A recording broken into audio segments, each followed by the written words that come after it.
different landmarks. And I was thinking about the fact that Malcolm X died not too far from here at the Audubon Ballroom.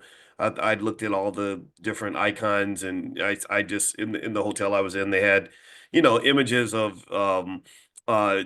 Duke Ellington, Cab Calloway, Billie Holiday, stuff like that.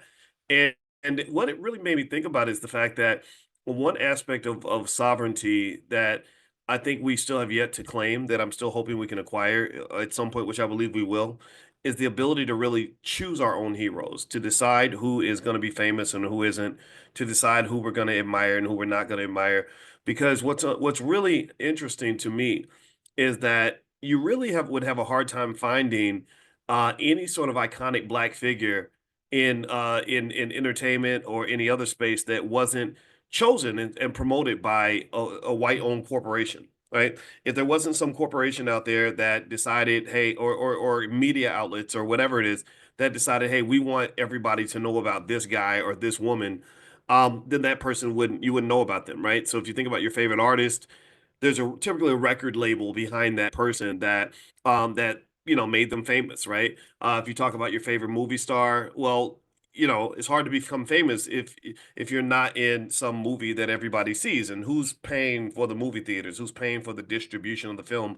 Who paid to get that $100 million movie made that made you really, see how great of an actor Will Smith is, that kind of thing.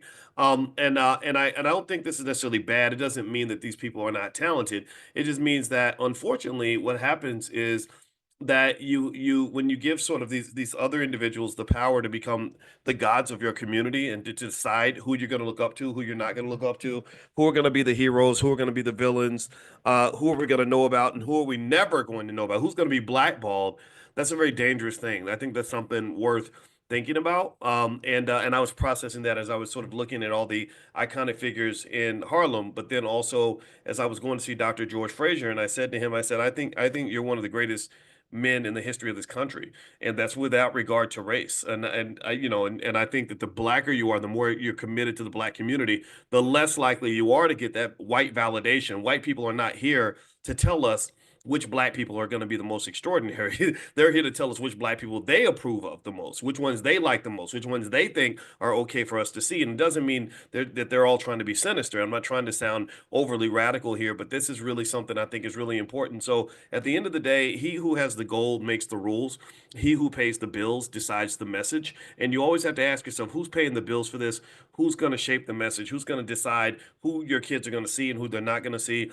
Why is it that, in most public schools, they would never let someone in, say, like a Louis Farrakhan, because they've decided that he's a bad person. And I don't think the minister's a bad person at all. I've met him many times. I think he's a great guy. So ultimately, it's one of these things where we have to sort of at least be aware of that and conscious of that and take the time to really choose our own heroes. So if you want to know who my heroes are, George Fraser is one of them, Dr. Claude Anderson, obviously.